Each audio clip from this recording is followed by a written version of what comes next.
most of us in this room are going to have secure health care in retirement. Medicare is a program that I will benefit from. Most of you in this room will benefit from, not all of you.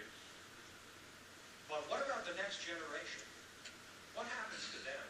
Because you know what? We're still confiscating their money for a Medicare program that they know is going to be dead and buried by the time it comes for them to take out what they've put in.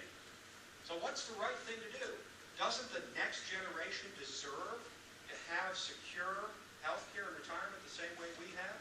Well, I believe so, and that's why I proposed a Medicare reform proposal that would allow the next generation over time to redirect their Medicare taxes into retirement health savings accounts that will allow them to control their own money, make their own decisions for health care, and it will ultimately lead to a free market in health care, a lot freer than we have now. It will improve the quality of care, it will lower costs, it will increase consumer choice, of which there's very little right now.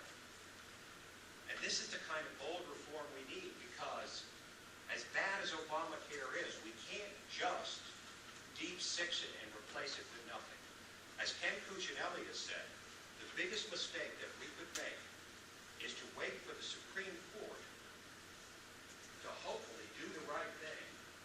Well, let's pray for Justice Kennedy, because he's going to be the most powerful man in America when the Virginia case or the Florida case or another case comes before the Supreme Court.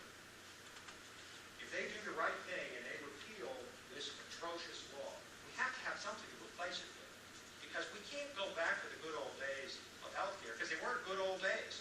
We have problems with our health care system that need reform, and it speaks to the debt issue, it speaks to the entitlement, restructuring issue, and it speaks to the health care issue. This is what I mean by bold. Bold leadership for liberty. Leadership. Leadership is the one thing that we, above all else, that we have not seen from this White House. Have you ever seen this guy stand up and serve as a leader? That line wasn't meant to elicit laughs, but it is a pretty laughable proposition, isn't it? We need leadership, people who are willing to stand up, tell the truth, not back down, not compromise principles, stand firm and say, this is right, this is the truth, and I'm not going to compromise. Now, of course, the Senate is a collaborative body. So sometimes you have to compromise on quantity, but you cannot compromise on quality. And we need people, leaders, who know what they believe when they go to Washington, so that they can resist the temptations of power and the trappings of power and the seduction of power. Bold leadership for liberty. Liberty. How sweet the sound. Isn't that what distinguishes America from the rest of the world? Liberty is the concept upon which America was founded. We're the only nation ever founded upon an idea, the idea of popular sovereignty, that power flows from the people up, not from the rulers down.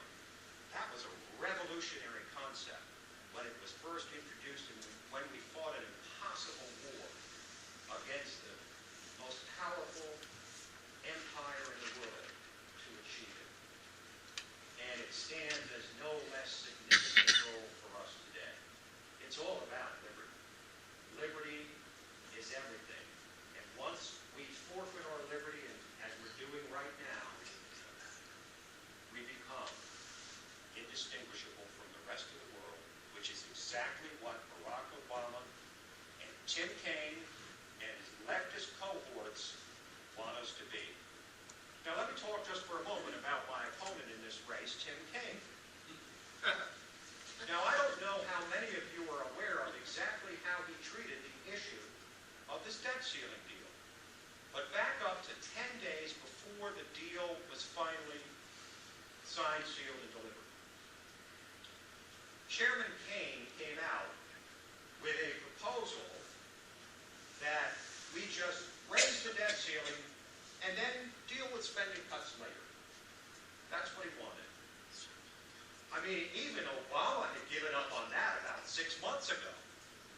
Tim Kaine, that's what he thought was the right thing to do. And at the same time, he attacked me and said that I was in favor of default instead of bipartisan compromise, which he knows is a lie, but he said it anyway. And he demagogued the issue just like everybody on the left. Now, when we called him out on it and said it was a lie, then he changed his position. And he changed his position to an almost equally incomprehensible one, which was in favor of the so-called grand bargain. You remember that one? That was one of Obama's ideas that we'd make big. We'd make a $4 trillion deal that would include, of course, raising taxes in the middle of an economic crisis.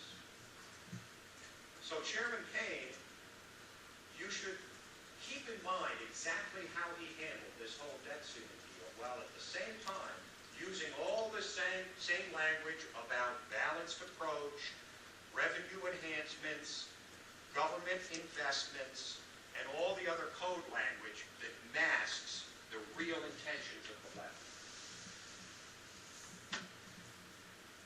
How do we get out of this mess?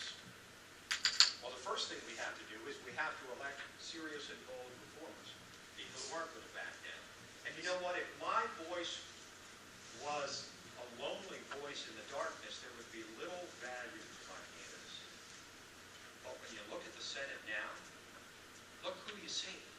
Jim DeMint, Tom Coburn, Mike Lee, Ron Johnson, Pat Toomey, Rand Paul, and others who are beginning to form a critical mass of bold reformers in the Senate. But they sit in the minority. And the troops need reinforcement.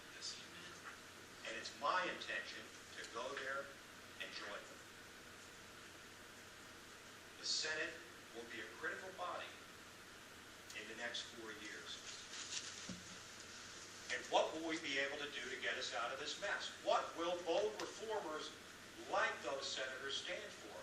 Well, you know what? It's the same challenge that we faced when we had to pay off an incredibly large debt after the Revolutionary War.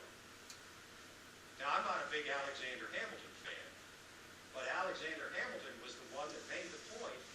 There's no way we cannot default on our debt. Sound familiar? He said we can't pretend it's not there. The only thing we can do is to grow our way out of these deficits and debt. And again, it'll take a long time. But economic growth, that's what it's all about. We can grow our way out because we have the infrastructure to do it if the government will just get out of the way and lower the regulatory barrier and lower the corporate income tax rate down to at least 15% or even lower.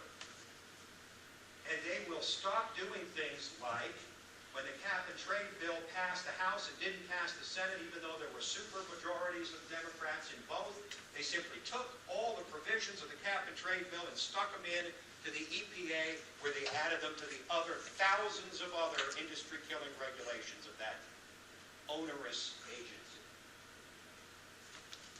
The government needs to get out of the way and let the private sector grow us out of this economic morass. And we can do it, and we've done it before, and we'll do it again.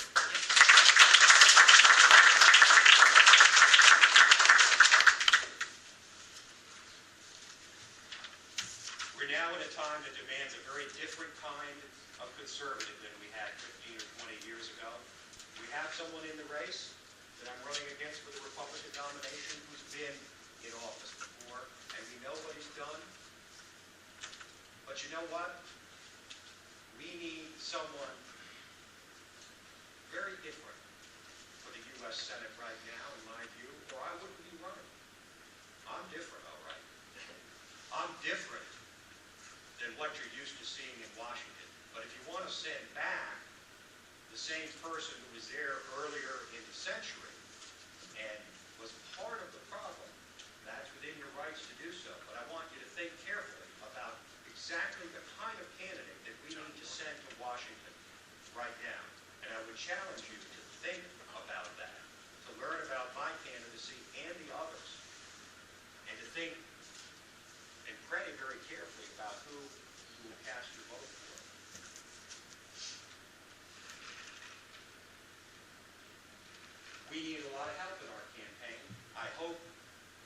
start by having you hit our website. My colleague Scott has passed out some brochures. He's going to pass around the clipboard now. I hope you'll add your name to the list so we can keep you abreast of what we're doing in this campaign. I hope you'll go to our website. I hope you'll contribute. I hope you'll volunteer. I hope you'll follow us on Twitter and like us on Facebook and love us in person. Because you know what? The time for complaining about America's problems is over.